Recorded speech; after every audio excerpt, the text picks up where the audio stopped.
Hello, it's writing, a reflective writing with Ranger and Ruth.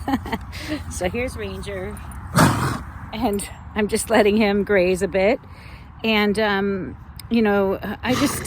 I still haven't watched the fifth message from this conference this weekend that is focused on Romans 5-8.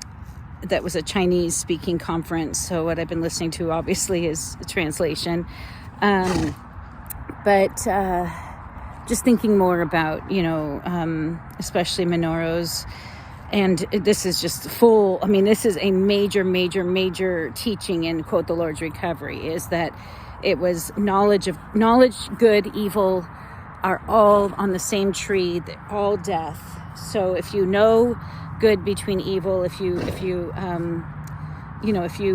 are on that, for example, and I've given this example before, but I told somebody that she was lying to me, and she told me, you're on the wrong tree. So basically lying was on my pointing out that she was lying to her was being on the tree of death. This gets really dangerous because it justifies saying nothing and knowing nothing and seeing nothing when abuse and gross sins are taking place in your midst.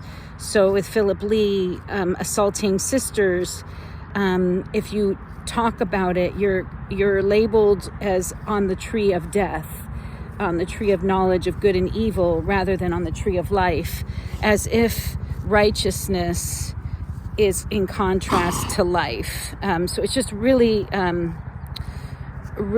it can really turn a Christian life upside down. And yet this is a major, prominent, controlling, I would even say, teaching in the Lord's recovery. But I was just thinking, my reflective writing time, but once Adam and Eve took of the tree of knowledge of good and evil, we all have that now in us. We all have the tree. We all have knowledge of good and evil in us. And yes, we could have had it just from God himself as a tree of life, but we got that into us. And one of the ways we know it is because we know when we're naked. There's modesty. There's a sense that you need to be clothed. Whereas before Adam and Eve partook of the tree of knowledge of good and evil, they were naked and not ashamed. So to teach that we need to avoid the tree of knowledge of good and evil is like saying that we need to undo what Adam and Eve did. And that would also make it so that we have no shame, no knowledge of, no nakedness, anyway, it's not an option to not have that knowledge in us. But it also then, you could easily mistake that knowledge for then one's conscience, because that's also a knowing. There's intuition, there's conscience. Conscience tells you what's right and wrong. Anyway, so we have that knowledge of good and evil in us by virtue of the